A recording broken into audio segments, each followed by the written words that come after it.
नमस्कार मंडळी. उन्हाळा आला की एकाच गोष्टीचे वेध लागतात, ते म्हणजे फळांचा राजा आंबा. आणि आंब्याचा विषय निघाला की आमरसपुरी आलीच. आज मी तुम्हाला दाखवणार आहे अगदी साध्या सोप्या पद्धतीने हॉटेलसारखा दाटसर आमरस आणि हॉटेलसारखीच टम्म फुगलेली पुरी कशी बनवायची. चला तर मग सुरुवात करूया. सर्वात आधी टम्म फुगलेली पुरी पाहूया.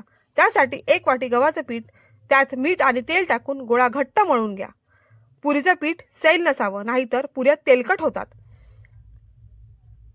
पुऱ्या जास्त पातळ किंवा जाड लाटू नका. तेल चांगलं कडकडीत गरम झालं की पुरी सोडा. बघा कशी टम्म फुगली आपली पुरी.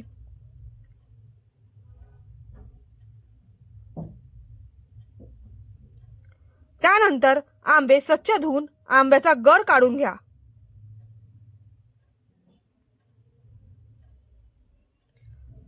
जर तुम्हाला आमरस एकदम गुळगुळीत हवा असेल तर मिक्सरला फिरवून घ्या.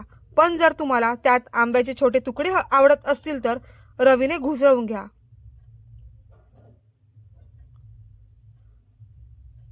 आता त्यात चवीनुसार साखर मीठ टाकून फ्रीजमध्ये सेट व्हायला ठेवा. आमरस पुरीच्या कॉम्बिनेशनला बटाटा चटणी तर हवीच. त्यासाठी 3 ते 4 बटाटे उकळून साल काढून घ्या. त्यानंतर कढईत तेल गरम करून जिरे मोहरी तडतडली की लसणाच्या पाकळ्या,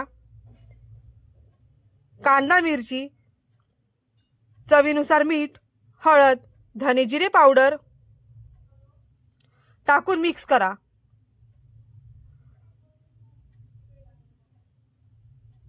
व वरून बटाटे टाकून एकजीव करा.